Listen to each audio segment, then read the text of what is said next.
기도드립니다. 거룩하신 하나님, 무더위 가운데서도 저희들을 지켜주시고 오늘 또 수요일 주님의 은총을 사모하며 주님 앞에 나왔습니다. 예배에 앞서 마음과 정성을 다하여 주님께 찬미하기 원합니다. 이 시간 가운데도 주성령께서 친히 모든 시간 주관하시고 또 이끌어 주시옵소서. 감사드리며 예수님의 이름으로 기도드립니다. 아멘. 부목사님이 어머님 상중이셔서 오늘은 아마 오늘하고 다음 주는 제가 찬양을 인도해야 될 것 같습니다. 620장 여기에 모인 우리 함께 찬송합니다.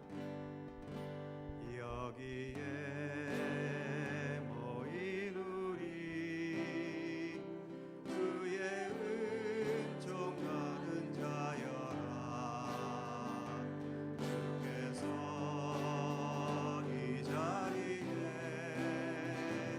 함께 계심을 아노라. 언제나 주님만을 찬양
169장 선한 목자 되신 우리 주 찬송합니다. 선한 목자 되신 우리 주 항상 인도하시고 푸른 풀밭 좋은 곳에서 우리 먹여주소서. 선한 목자 구세주여 항상 인도하소서. 선한 목자 구세주여 항상 인도하소서. 좀 박수 치면서 빨리 할까요?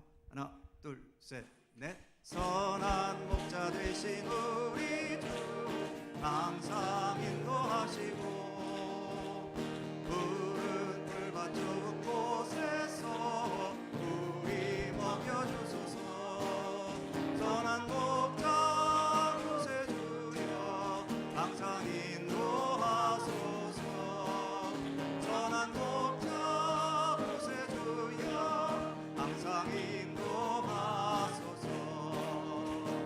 양의 문이 되신 예수여 우리 영접하시고 길을 잃은 양의 무리를 항상 인도하소서. 선한 목자 구세주여 기도 들어주소서. 선한 목자 구세주여 기도 들어주소서. 은희 받고 약한 우리를 용납하여 주시고 주의 넓고 크신 은혜로 자유롭게 하셨네.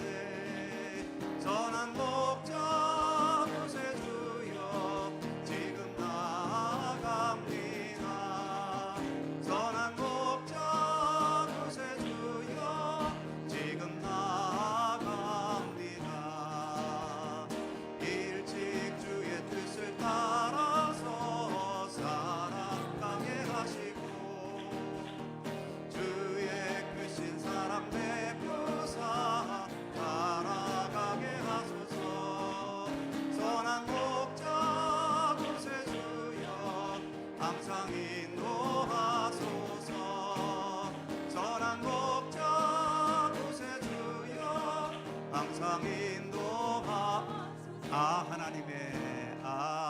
하나님의 은혜로 있을 데 없는 자 왜 구속하여 주는지 난 알 수 없도다. 내가 믿고 또 의지하는 내 모든 형편하시는 주님 늘 보호해 주실 것을 나는 확실히 아네. 왜 내게 굳센 믿음과 또 복음 주셔서 내 마음이 항상 편한지 난 알 수 없도다. 내가 믿고 또 의지하는 내 모든 형편 아시는 주님 늘 보호해 주실 것을 나는 확실히 아네. 왜 내게 성령 주셔서 내 마음 감동해 그 예수 믿게 하는지 난 알 수 없도다. 내가 믿고 또 의지하는 내 모든 형편 하시는 주님 늘 보호해 주실 것을 나는 확실히 아네. 주 언제가 임하실지 곧 밤에 봄낮에 또 주님 만날 그곳도 난 알 수 없도다.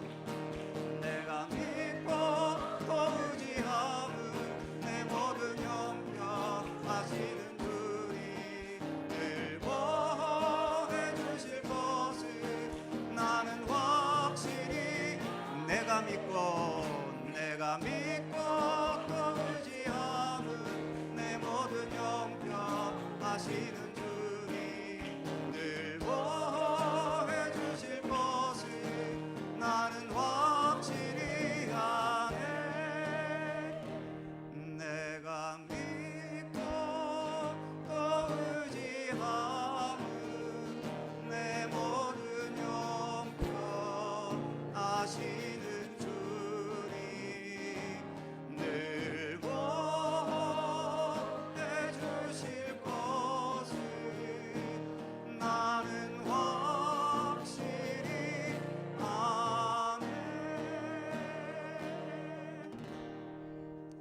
이제 마음을 정리하면서 315장 마지막으로 찬송합니다. 전주해 주세요.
예배를 위해서 잠시 묵상하겠습니다.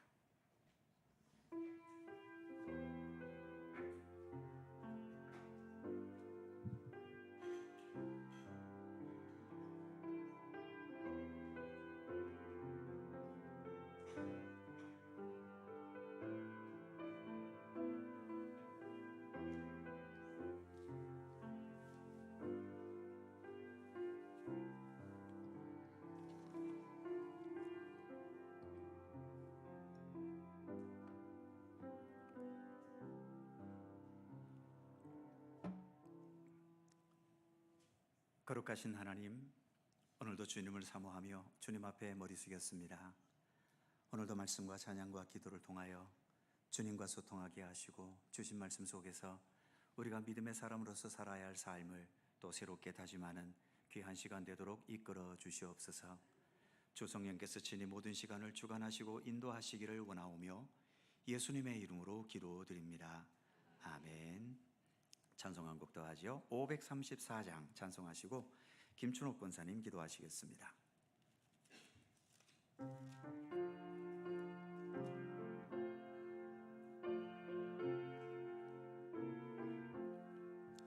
주님 찾아오셨네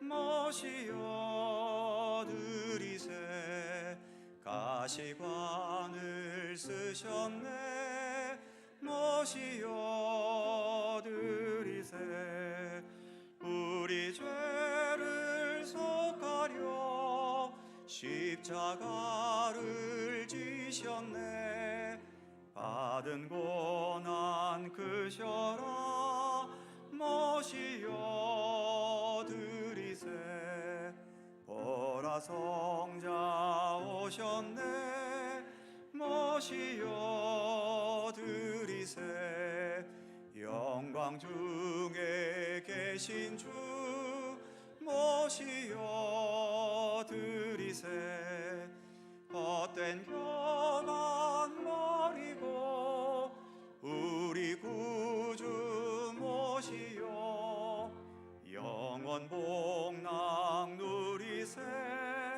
모시어 드리세 겸손한 자 찾도다 모시어 드리세 하늘에서 부르네 모시어 드리세 좋은 자리 드리고 주실 은혜 구하세 하늘나라 세우세 모시어 드리세 주여 내가 믿으니 오소서 오소서 주여 환영하오니 오소서 오소서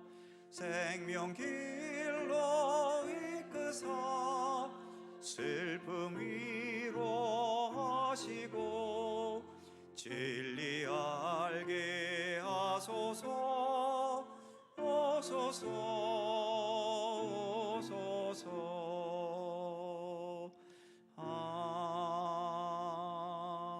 아멘.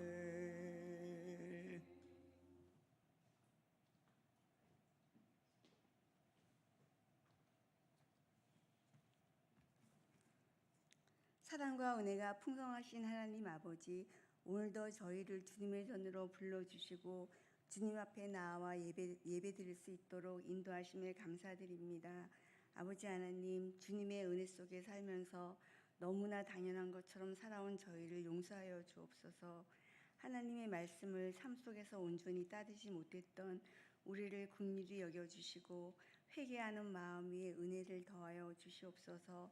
말씀을 읽고 세상에 흔들렸던 저희를 용서하시고 주님만을 바라보며 믿음의 길을 가게 하옵소서. 사랑의 하나님, 전 세계에서 주님의 사랑의 손길을 기다리는 곳이 너무나 많습니다. 그곳에 하나님의 나라가 임하게 하여 주시옵소서. 이 시간 말씀을 전하시는 목사님, 성령의 충만함을 더하여 주시고 우리의 마음을 열어주사 주의 말씀이 살아 움직여 우리 삶을 변화시켜 주옵소서. 두보라 찬양대의 찬양을 기뻐받아 주옵소서. 사랑이 많으신 예수님의 이름으로 기도드립니다. 아멘.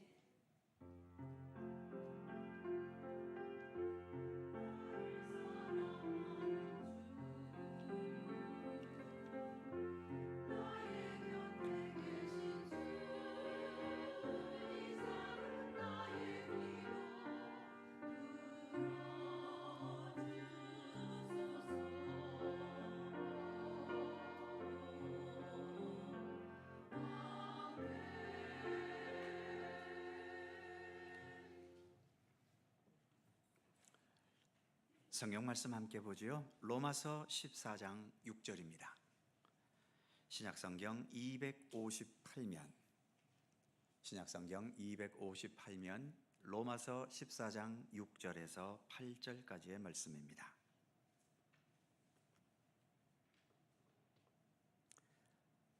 로마서 14장 6절에서 8절까지의 말씀, 세 개의 절을 다 함께 한 목소리로 봉독하겠습니다. 시작. 나를 중히 여기는 자도 주를 위하여 중히 여기고 먹는 자도 주를 위하여 먹으니 이는 하나님께 감사하며 먹지 않는 자도 주를 위하여 먹지 아니하며 하나님께 감사하느니라. 우리 중에 누구든지 자기를 위하여 사는 자가 없고 자기를 위하여 죽는 자도 없도다. 우리가 살아도 주를 위하여 살고 죽어도 주를 위하여 죽나니 그러므로 사나 죽으나 우리가 주의 것이로다. 아멘. 오늘도 이 말씀 속에서 주님의 크신 은혜가 함께 하실 것을 믿습니다. 더불어 찬양대에 찬양합니다.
아멘. 감사합니다.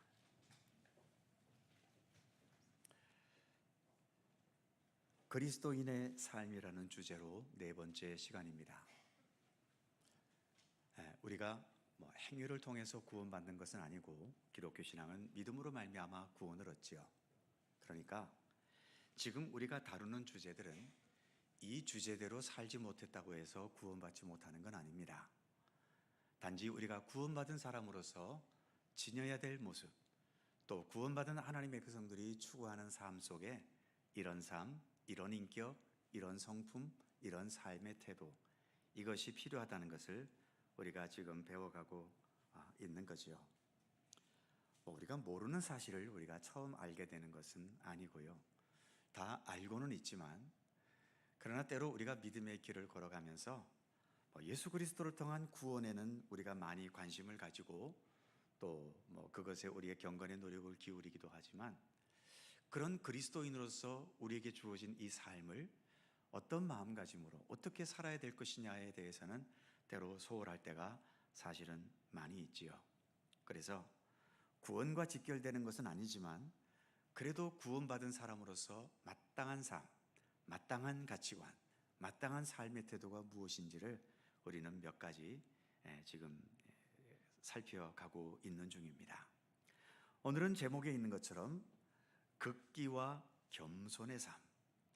믿음의 길을 걸어간다면 극기, 즉 좀 자기를, 극자라는 것은 이제 극복한다는 것인데 극복한다라기보다는 좀 더 현실적으로는 내가 나를 좀 더 통제할 수 있는 것. 세상에서 제일 힘든 게 내가 나를 통제하는 거지요.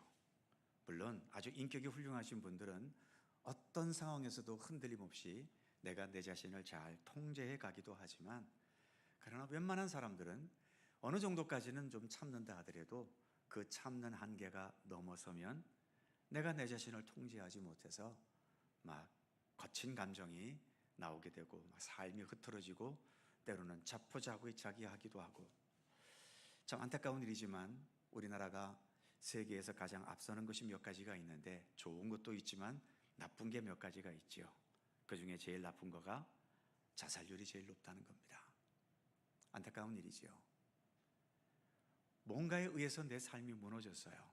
무너졌을 때 이 무너짐 속에서 내 자신을 통제할 힘을 잃어버린 겁니다. 그러니 남은 거란 건 절망밖에 없고, 절망 속에서 자신이 할 수 있는 유일한 것은 더 이상 이런 절망적인 상황에서 허덕이는 것보다는 차라리 여기서 끝내는 게 낫겠다.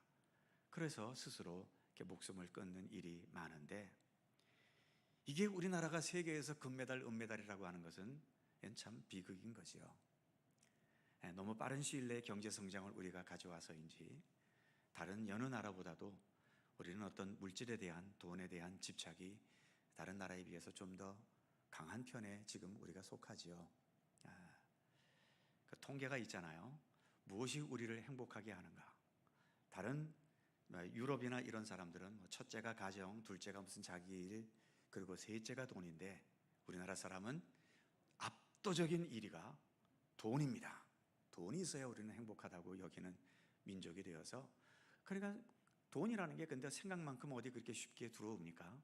잘 안 되고, 또 지금과 같은 불황 시대 때에는 투자했던 것을 날리기도 하고 그러면서 빚더미에 올라앉거나 모든 것을 다 망해버리고 절망 속에서 허덕이다가 결국은 그렇게 또 극단적인 선택까지 가는 일들이 일어나고 있는 거죠. 그래서 우리가 예수를 믿는다는 것은 이처럼 자신을 통제할 수 있는 극기, 그리고 그 통제 중에서도 가장 많이 통제해야 될 것이 있다면 그게 겸손입니다. 겸손한 성품을 지니도록 힘써야 되고, 제가 늘 입버릇처럼 말씀드리지만 겸손의 도리만 제대로 알아도 기독교 신앙의 몇 점? 70점은 먹고 들어간다라고 말했지요. 70점이면 합격입니까? 불합격입니까? 이거 합격이에요. 60점이 넘으니까. 그래서 다른 걸 내가 혹시 모른다 하더라도 믿음의 사람으로서 겸손의 도리를 제대로 익힌다면 그 겸손의 도리 속에서 내 삶도 겸손해지지만 그 겸손한 마음 속에서 예수 그리스도가 훨씬 더 분명하게 보이고 예수님의 십자가의 그 의미가 훨씬 더 분명하게 다가오고, 그래서 그 겸손의 도리 속에서 예수님의 십자가를 통한 구원의 섭리와 역사도 더 분명히 알게 되는 겁니다. 그래서 겸손의 도리를 제대로만 알아도 기독교 신앙의 70점은 먹고 들어간다라고 하는 건 결코 과장된 말이 아니라고 저는 생각합니다. 자, 하나씩 살펴보죠. 먼저 첫 번째, 극기입니다. 제목에 있는 것처럼 극기는 첫 번째가 제가 빼먹었나 보다. 그거는 자, 극기는 육체와 감정을 통제하는 겁니다. 자, 앞에 화면 보지 마시고 유인물을 보셔요. 자, 육체와, 아까도 말씀드린 것처럼 극기라고 해서 내가 내 자신을 이기고 극복하고 그런 차원도 있지만, 그런 차원을 전부 전체적으로 볼 때에는 내 육체와 감정을 스스로 통제할 수 있는 거죠. 자, 가로 1번에 보시면 예수 그리스도에 의해 통제되지 않은 육체와 감정은 우리를 세상에 집착하게 합니다. 자,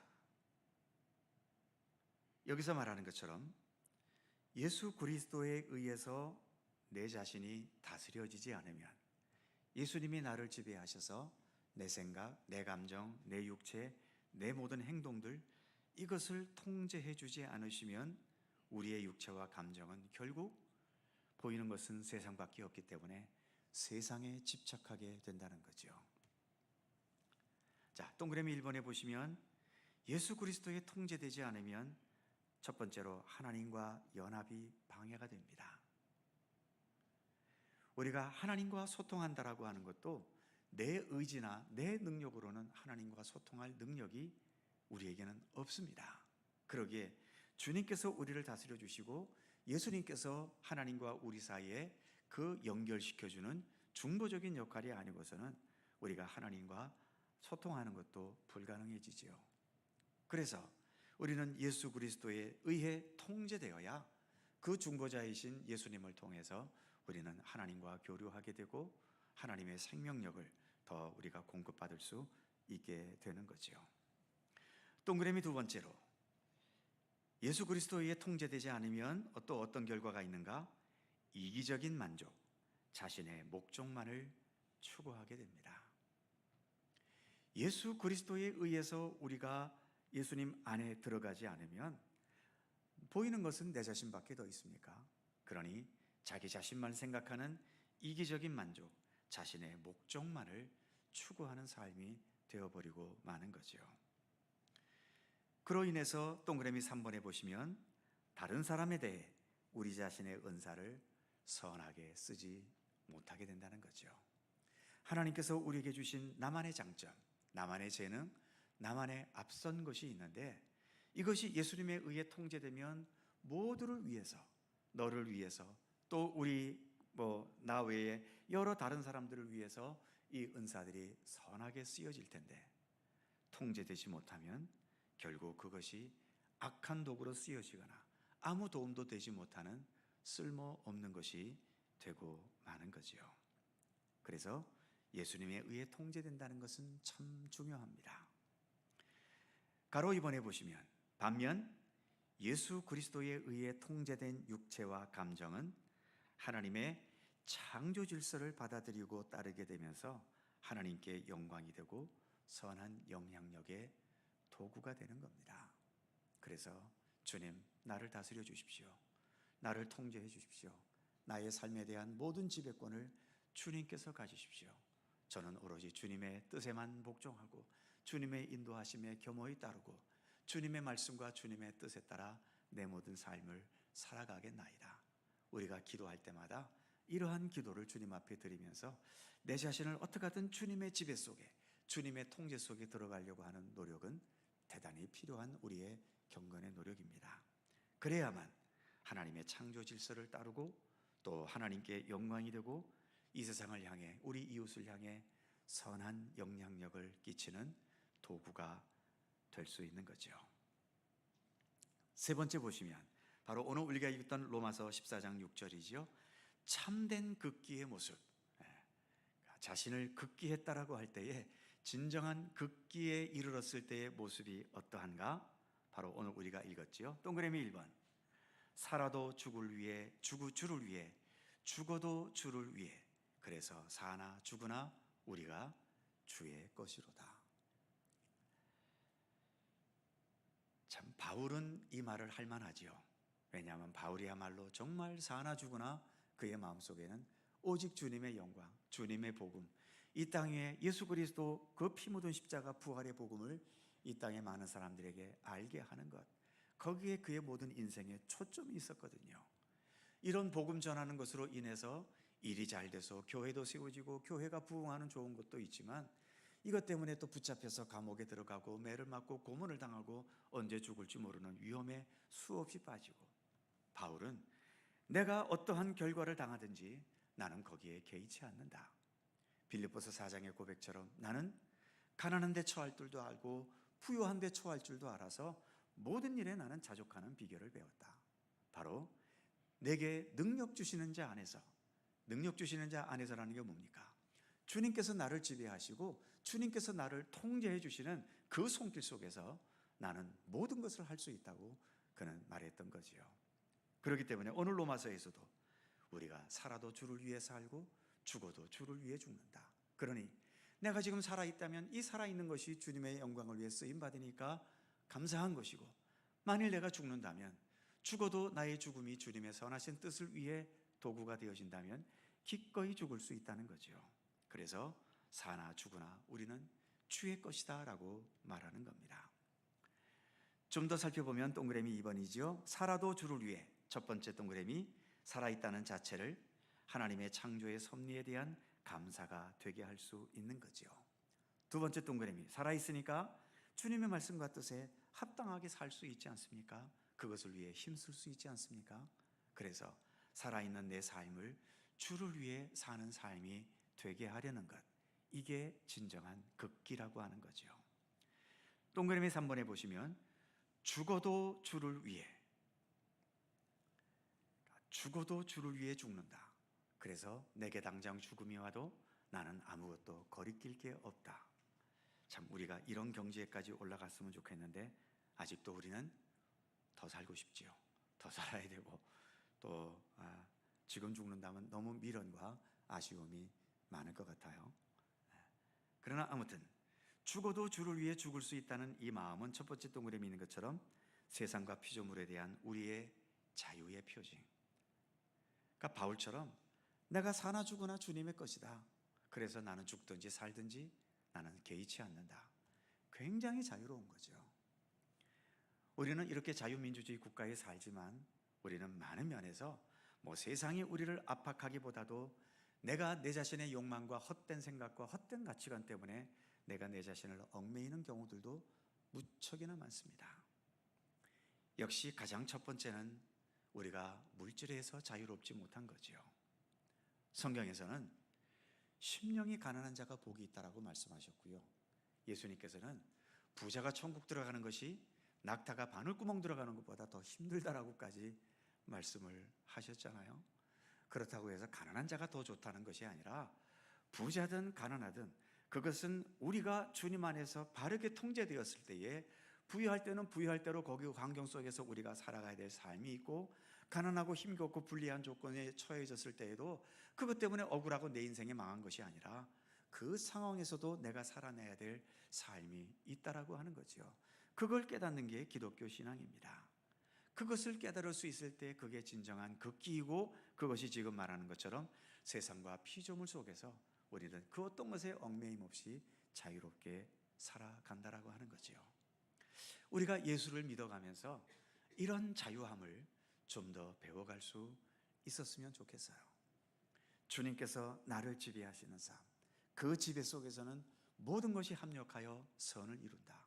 심지어 우리 예수님처럼 아무런 죄도 없이 세상의 모든 죄를 다 덮어쓰고 가장 참혹한 그 십자가에 달려 못 박혀 죽는 최악의 상황에 처해지더라도 거기에서 주님께서 행하시는 부활의 역사를 통해 그 모든 것들을 능히 극복할 수 있다라고 하는 그런 믿음을 가지고 내 환경이 정말 십자와 같은 극악하고 힘들고 고통스럽고 아픈 그 상황에 처해졌다 하더라도 그 속에서 주님께서 행하실 일에 대한 기대, 그리고 그 상황에서도 내가 믿음의 사람으로서 살아가야 할 삶이 무엇인지를 생각하면서 그 삶을 기꺼이 살아내는 것, 그것이 극기의 삶이고 주 안에서의 진정한 자유함의 삶이라고 하는 거죠.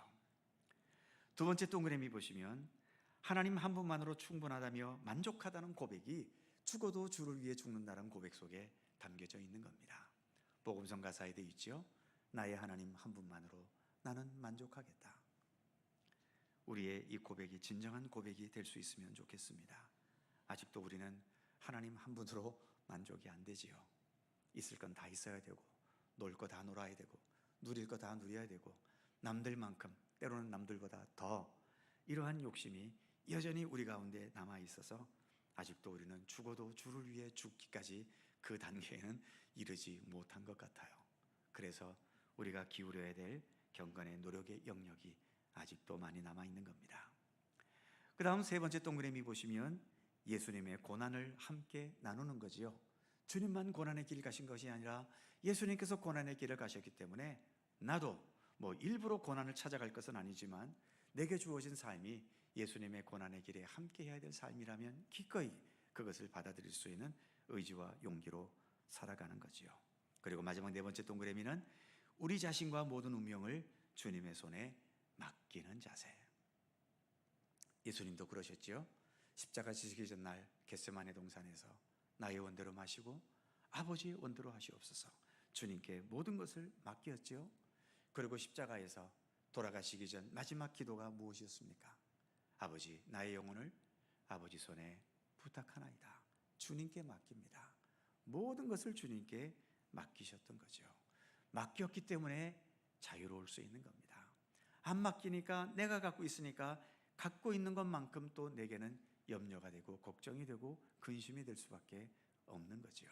그래서 죽어도 주를 위한다는 것은 모든 것을 주님께 맡기는 자세를 말한다라고 하는 거죠. 마지막 동그라미 네 번째, 진정한 극기는 하나님 나라와 이 세상 사이에 균형 잡힌 삶을 사는 것이다. 우리가 이루어야 될 하나님의 나라, 그리고 지금 살아가고 있는 여기, 이 둘 사이에는 많은 간극이 있잖아요. 이 간극 속에서 우리가 균형 잡히게 살아가는 것. 너무 하나님 나라만을 바라보면서 현실을 도피하고 현실을 무시하고 현실이 소홀한 삶도 아니고, 또 이 세상만 바라보다가 하나님 나라에 대한 관심이 없어지고 소홀히 되는 것도 아니고, 이 양쪽의 것을 적절히 겸비하면서 균형을 이룰 수 있는 것. 그런데 그 다음 화살표에 뭐라고 되어 있죠? 균형의 가장 아름다운 모습이 무엇이다? 감사다라고 하는 겁니다. 하나님 나라와 지금 내 삶을 가장 균형 있게 만들 수 있는 최고의 것이 감사인 겁니다. 아까 살아도 주를 위해, 죽어도 주를 위해, 그러니 사나 죽으나 우리가 주의 것이다. 이것은 달리 말씀하면 내가 살아도 하나님께 감사한 것이며, 내가 죽는다 하더라도 그것도 주님 앞에 감사의 제목이다. 사도 바울은 항상 기뻐하라, 쉬지 말고 기도하라. 그 다음 뭐였죠? 범사에 감사하라. 범사라는 게 뭡니까? 좋은 일, 나쁜 일, 힘든 일, 편한 일, 잘 되는 일, 안 되는 일, 성공한 일, 실패한 일, 그 어떤 모든 것들도 감사함으로 소화시켜 나아가려는 것. 그래서 억지로라도 정말 모든 게 망하고 또 누가 나를 힘들게 해서 속에서 열불 터져 죽을 때에도 그래도 입에서 기도할 때에는 억지로라도 하나님 감사합니다. 이렇게 내가 열불 터지는데 그래도 내가 이 감정을 폭발하지 않고 이렇게 주님과 함께 기도하면서 이 감정을 삭힐 수 있게 하시니 감사합니다. 이왕 참는 거 끝까지 참을 수 있도록 나에게 능력을 주십시오. 그래서 그 모든 상황을 감사함으로 받아들인다면 하나님 나라에서의 영광과 이 세상에서 겪는 힘들고 어려운 일들과 이것 사이에 가장 적절한 균형을 이루는 최고의 극기의 삶이 된다라고 하는 거죠. 그러니까 결국 극기라는 것과 감사라는 것은 깊이 서로 상통하는 의미가 있다라고 하는 거죠. 그래서 극기 훈련이라는 것은 무조건 이를 악물고 참는 그게 극기 훈련이기보다는 보다 더 적극적으로는 모든 상황을 감사로 소화시키려고 하는 그런 훈련, 바로 그것이 진정한 극기 훈련이고, 그게 내 믿음을 믿음답게 하는, 하나님의 지배 가운데 온전히 들어가게 하는 귀한 경건의 훈련이다라고 하는 것을 잊지 않으셨으면 좋겠습니다. 자, 그 다음 두 번째는 겸손의 삶입니다. 겸손이 무엇이냐? 제목에 보시면 겸손 해놓고 뭐라고 적어놨죠? 하나님이야말로 모든 것이라는 깨달음이다. 그러니까 겸손이라는 게 무조건 자기를 낮추고 비굴해지고 또 자신을 이렇게 밑에 내려가는 그것만이 겸손이 아니고, 그것은 겸손의 외형이고요. 겸손한 사람의 내면 속에서 갖춰야 될 그 내면의 자세는 하나님이야말로 모든 것이다. 나는 아무것도 아니다. 세상도 아무것도 아니다. 모든 것은 하나님께서 주관하고 계시고 하나님께서 섭리 가운데 이끌어가고 계시고, 우리는 그런 하나님의 도우심, 하나님의 인도하심, 주님의 섭리, 주님의 계획 가운데 우리는 살아가고 있는 것일 뿐이다. 그러니 시작도 하나님이요, 과정도 하나님이요, 끝도 하나님이요. 그래서 요한계시록에서 자주 나오는 말씀이 뭡니까? 예수님께서 자신에 대해 말씀하실 때 나는 알파와 오메가요, 처음과 나중이요, 시작과 끝이라 말씀하고 계시잖아요. 모든 것이 하나님이다. 겸손은 그런 마음가짐 속에서 나올 수 있는 게 진짜 겸손입니다. 여기 있는 사람 중에서 내가 제일 잘났어. 누가 보더라도, 객관적으로 보더라도 내가 제일 잘났어. 사람들끼리 있으면 나는 얼마든지 우쭐거릴 수 있지만 하나님 앞에 서게 되면 내가 전부인가? 나는 극히 미미한 존재이고 모든 것은 하나님 아니신가? 내가 남들보다 잘난 것이 내게 있다면 이게 내 스스로 다 얻은 것인가? 주님 주신 거 아닌가? 내가 얼굴이 잘났다면 내가 얼굴을 뭐 이쁘게 만들었나? 주님께서 이쁜 얼굴 주신 것이지. 내가 공부를 잘했다면 내가 내 머리를 좋게 만들었나? 주님께서 천성적으로 나에게 좋은 지능을 주셔서 내가 공부를 잘한 것이지.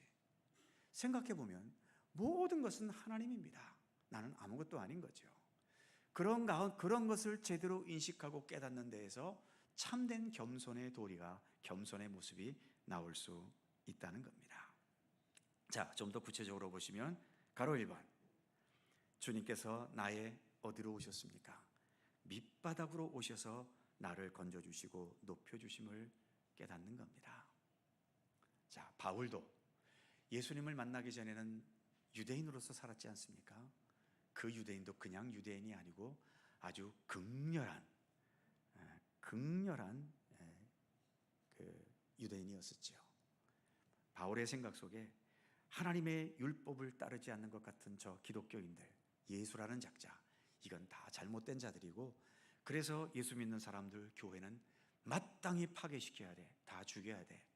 그 사명을 가지고 펄펄 날뛰며 살았던 사람 아니었습니까? 자기가 제일 옳았어요. 누가 보더라도 나의 열정, 내가 갖고 있는 율법에 대한 지식, 그리고 율법을 기준으로 판단하는 나의 판단력, 이것이 바로 진리라고 그는 철저하게 믿고 있었죠. 그러다가 예수 그리스도를 이제 다메섹을 향해, 이 다메섹도 그리스도인들을 핍박하기 위해서 가던 길 아닙니까? 그러다가 도중에 빛 대신 예수 그리스도를 만나고 그 자리에서 꼬꾸러졌었죠. 거기서 깨달은 게 뭡니까? 나는 완전 밑바닥이었구나. 나는 최고의 높은 수준에 있는 줄 알았는데 정말 예수 그리스도를 만나고 보니 나는 정말 인생 중에서도 최악의 밑바닥에 있었다는 것을 그는 깨달았죠. 그래서 디모데전서에 보면 그의 가장 사랑했던 제자인 디모데에게 자신에 대해 뭐라고 고백합니까? 내가 죄인 중에 괴순이라. 이거 뻥치는 거 아니에요.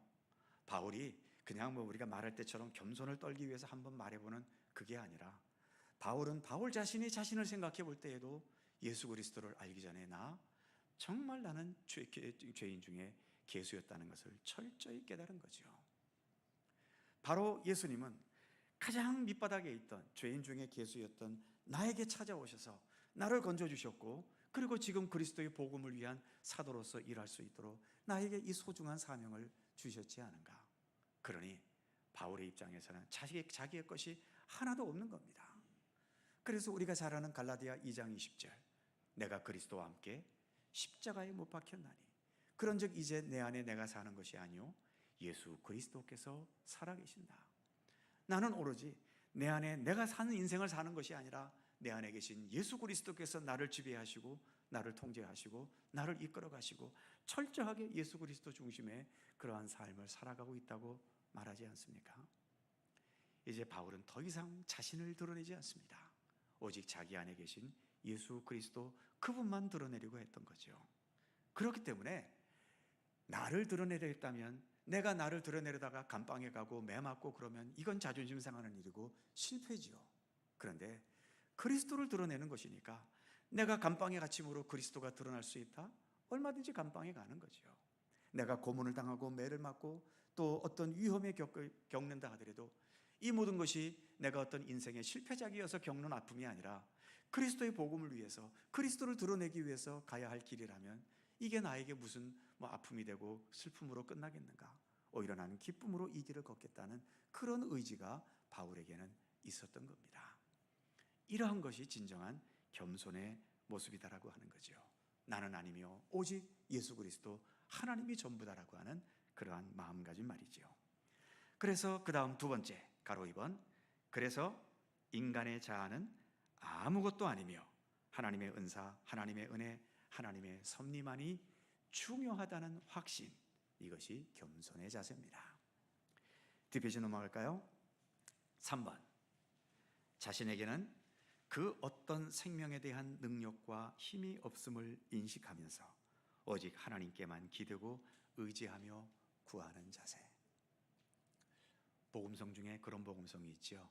아마 나는 아무것도 아닙니다. 주님의 은혜가 지혜가 없으면 뭐 그런 찬송이 있지 않습니까? 정말 주님의 도움, 주님의 지혜, 주님의 은혜, 주님의 손길, 주님의 사랑이 아니면 나는 아무것도 아닙니다. 이것을 그냥 머리로가 아니라 실제로 살아가면서 정말 예수 그리스도 앞에서 내 자신을 온전히 드러내놓으면서 깨닫고 경험될 수 있을 때에 거기서 진정한 겸손의 모습이 나타날 수 있게 되는 거죠. 아직도 우리 안에는 나의 자존심이 너무 많이 시퍼렇게 살아 있습니다. 누군가가 조금만 내 자존심만 건드려도 견디지를 못하죠. 예민하게 반응을 하고 또 많은 경우에는 내가 알고 있는 지식, 내가 가진 재물, 또 내가 세상에서 가지고 있는 어떤 사회적인 지위, 이러한 것들로 얼마든지 살 수 있다는 그러한 마음들이 아직도 우리에게 있기 때문에 우리는 아직도 진정한 겸손의 그 경지에 올라 있지를 못한 것이겠지요. 그 다음 네 번째, 겸손은 나의 인간성을 파괴하거나 소극적인 사람이 되지 않게 하고 우리의 약함 속에서 활동하시는 하나님의 능력을 발견하고 깨닫게 한다는 겁니다. 겸손과 비슷해 보이는 것이 비굴해지는 게 있지요. 비굴해지는 것은 상처 입습니다. 그렇지 않겠어요? 내가 오늘도 예를 들면 직장에서 상사한테 야단 맞았어. 그런데 그 직장 상사는 아주 나쁜 사람이고 말도 안 되는 것 같고 이치에 맞지도 않는 것 같고 나를 막 야단쳐. 그래도 어떡합니까? 먹고 살려니 비굴해져야죠. 예, 옳습니다. 잘못했습니다. 머리 숙이지만 그 머리 숙임 속에서 우리의 마음에는 얼마나 큰 상처를 입습니까? 정말 내가 먹고 살려고 이 짓까지 해야 되나 하는 이러한 생각도 들고요. 그래서 비굴해지고 또 스스로를 그 필요 이상으로 낮추는 것은 내 자신이 파괴되고 또 그것이 습관화되면 자꾸 소극적인 사람이 될 수가 있습니다. 그런데 겸손은 밑바닥까지 내려가도 파괴가 되지를 않아요. 왜냐하면 나를 생각하면서 나를 낮추는 것이 아니라 하나님을 생각하면서 예수 그리스도 앞에서 자기 자신을 생각해 보니까 낮아질 수밖에 없는 거예요. 낮아지는 것 외에는 다른 길이 없어. 그렇기 때문에 낮아지는 것이니까 아무리 밑바닥까지 내려가도 하나도 그것이 나에게 마음의 상처나 아픔이 되지를 않습니다. 군대 얘기를 하면 또 여성분들이 되게 싫어하시는데 어쩔 수 없이 군대 얘기를 좀 해야 되겠습니다. 군대에 가면은 특히 이제 신병훈련소에 처음 입대하게 되면 신병훈련소에서 참 힘든 훈련을 받습니다. 저도 이제 해군에 입대했기 때문에 해군도 훈련이 육군보다도 더 세면 세지. 또 이렇게 말씀드리면 또 육군제대 한 분들은 목사님 무슨 말씀을 하십니까? 하면서 또 따질지 모르겠는데 아무튼 저의 입장에서는 육군보다도 더 힘든, 저희는 또 저희 때는 해병대하고 같이 있어가지고 해병대하고 같이 훈련을 받았거든요. 그래서 아무튼 훈련이 좀 셌습니다. 온갖 자존심 무너뜨리는 훈련은 다 합니다.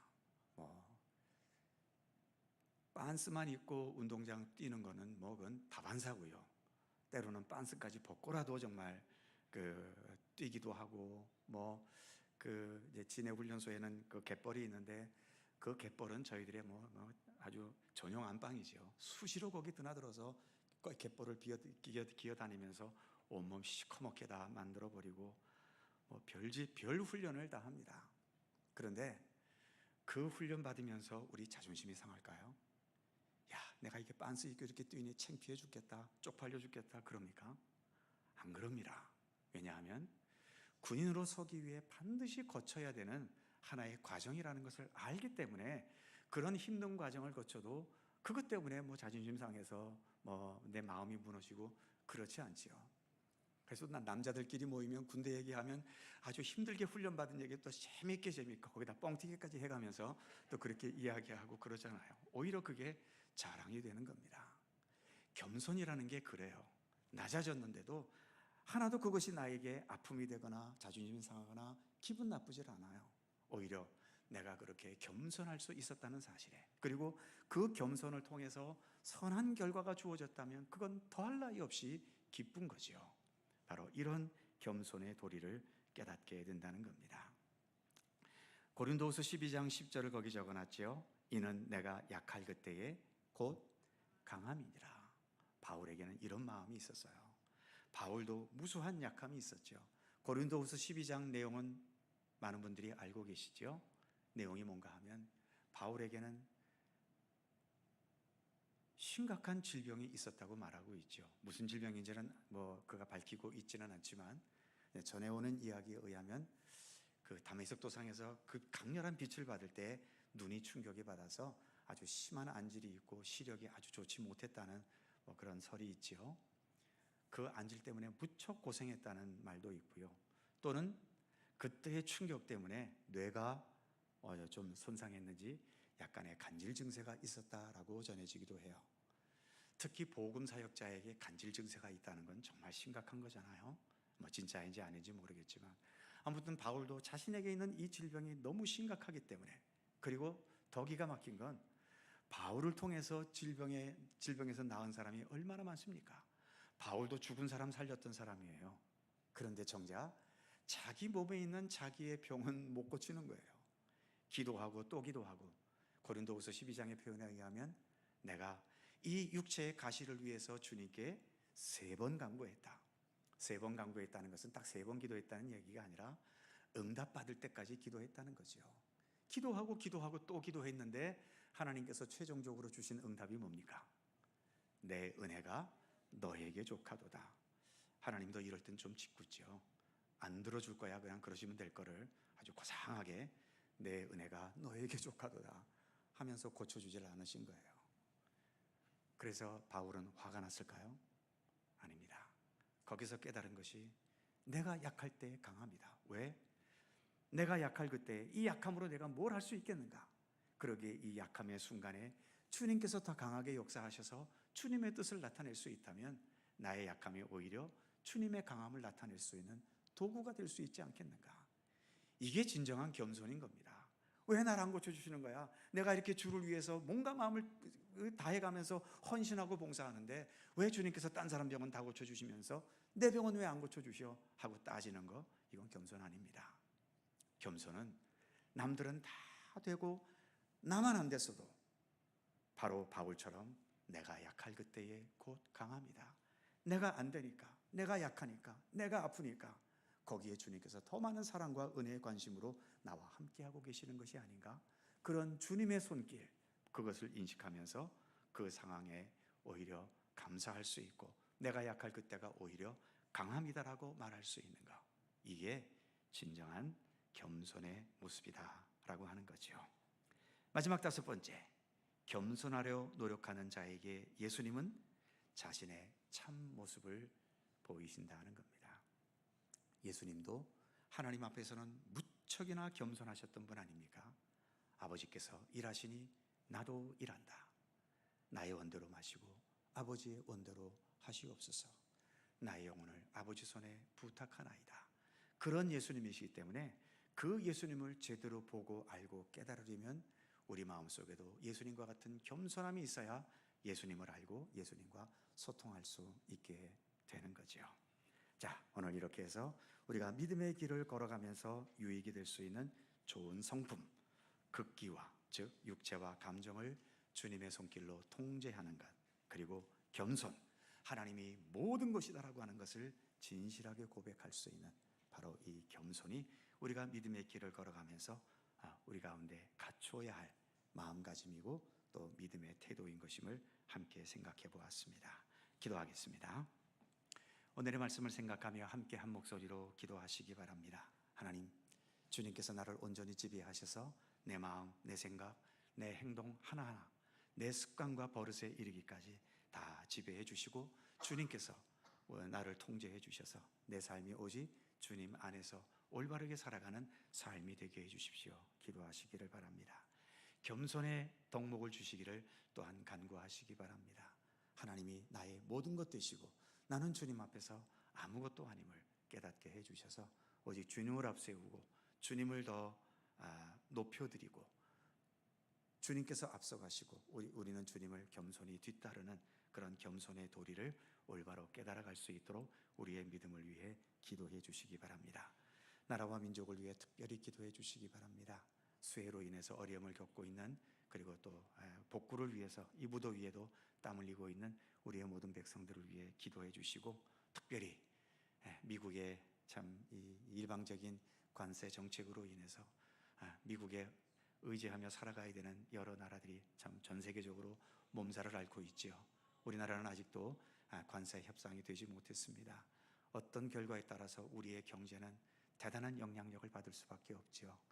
아무쪼록 이 관세 협정이 우리에게 유리하게 잘 결정될 수 있도록, 또 이를 위해서 정말 열심히 미국과 여러 곳을 뛰어다니면서 애쓰고 있는 모든 우리 나라를 위해 일하는 분들을 위해서 기도해 주시기 바랍니다. 이 나라와 민족 모든 백성들의 마음이 더 갈라지지 않고 더 하나가 되기를 위해서 기도해 주시기 바랍니다.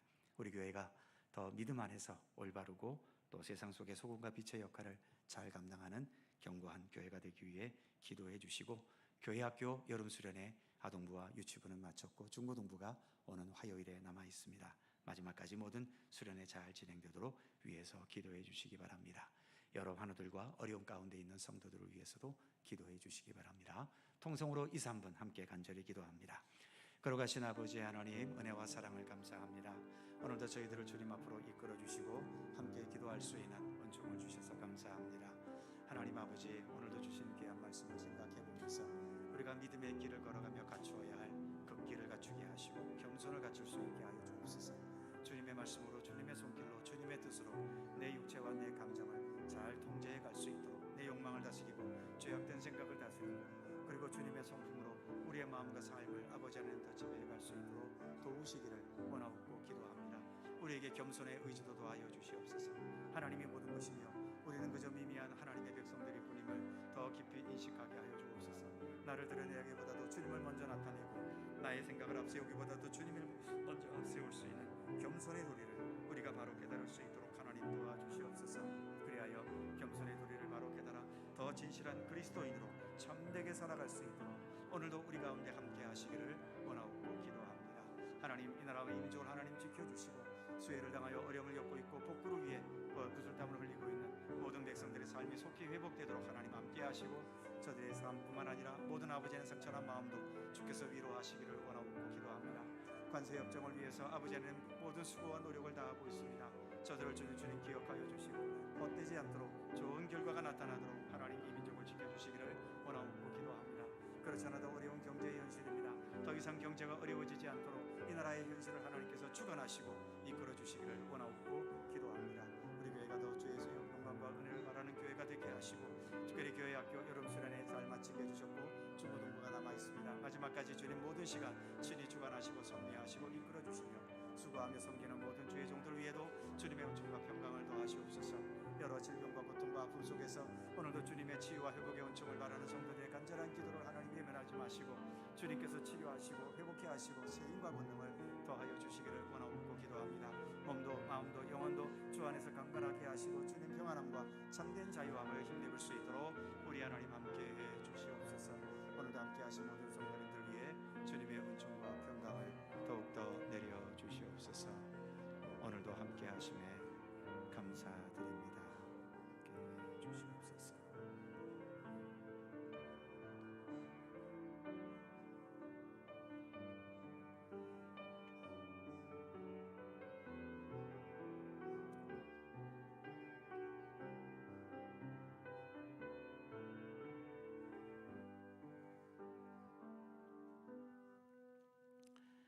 하나님, 오늘도 하나님의 백성으로 살아가게 해주셔서 감사합니다. 물론 가장 중요한 것은 예수를 믿음으로 우리가 구원받는 백성이 되는 것이고 하나님 나라에 가는 것 아니겠습니까? 그러나 주님, 하나님 나라의 백성으로서의 삶을 이 땅에서 어떻게 살아가느냐라고 하는 것도 하나님께서 원하시는 참된 믿음을 위해서 반드시 필요한 덕목임을 다시 한번 되새겨봅니다. 우리가 그리스도인으로서 살아가야 될 삶에 대해서 몇 주간 이렇게 살펴보고 있습니다. 오늘 그리스도에 의해 통제되어지는 삶인 극기에 대해서, 그리고 하나님이 나의 모든 것이 되신다는 것을 온전히 인식하는 가운데서 우러나올 수 있는 겸손의 덕목을 우리가 함께 살펴보았습니다. 주님을 믿어가면서 이처럼 주님의 손길로 우리 자신을 잘 통제하여 죄악되고 헛되고 또 다듬어지지 못한 그러한 성품들이 우리 가운데서 나타나지 않도록 붙들어 주시며 더 아름답고 더 진실하고 더 굳건한 하나님의 뜻에 더 합당한 믿음의 사람으로서의 삶을 살아나갈 수 있도록 도우시기를 원하고 기도합니다. 우리에게 더욱더 하나님께서 나의 모든 것이 되심을 깊이 깨닫게 해주셔서 거기서 비롯되어지는 진정한 겸손의 도리가 있게 하여 주시고, 그래서 겸손을 통하여 우리 자신을 낮추지만 그 낮추는 것이 나에게 자존심을 상하거나 마음이 아프게 되는 것이 아닌 오히려 그것을 통하여 더 기뻐하고 감사할 수 있는 진실한 겸손의 사람으로 살아갈 수 있도록 오늘도 우리 가운데 함께하여 주옵소서. 무더위 가운데에도 주님을 사모하는 마음으로 주님 전에 나와 머리 숙인 사랑하는 모든 성도들 일일이 기억하여 주시고, 저들의 머리 위에 주님의 사랑의 손길로 함께해 주셔서 모든 기도의 제목에 응답하시고 이 땅에 살아가는 동안 필요한 모든 것 하나님께서 적절하고 풍성하게 채워 주시옵소서. 날마다 우리와 함께 하시는 주님께 감사드리며 예수 그리스도의 이름으로 기도하옵나이다. 아멘. 자, 서로 살펴보시면서 사랑의 인사 함께 나누시기 바랍니다. 건강하시고 행복하시고 좋은 일들 많으시기 바랍니다. 자세한 교회 소식은 주보를 참조하시기 바랍니다. 특히 오는 금요일 8월 정기 금요 기도회지요. 금요 기도회에도 함께 해주시기 바랍니다. 212장 찬송하시고 주님 가르친 기도하겠습니다.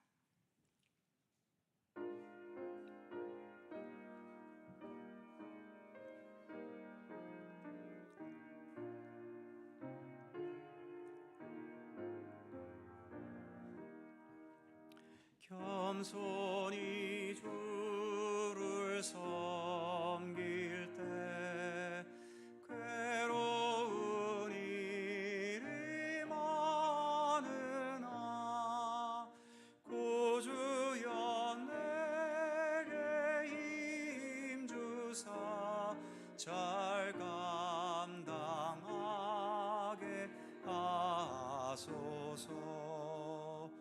인자한 나를 가지고 사람을 감화시키며 갈 길을 잃은 무리를 잘 인도하게 하소서. 구주의 귀한 인내를 깨달아 알게 하시고 굳건한 믿음 주셔서 늘 승리하게 하소서. 장래의 영광 비추사 소망이 되게 하시며 구주와 함께 살면서 참 평강 얻게 하소서. 아멘.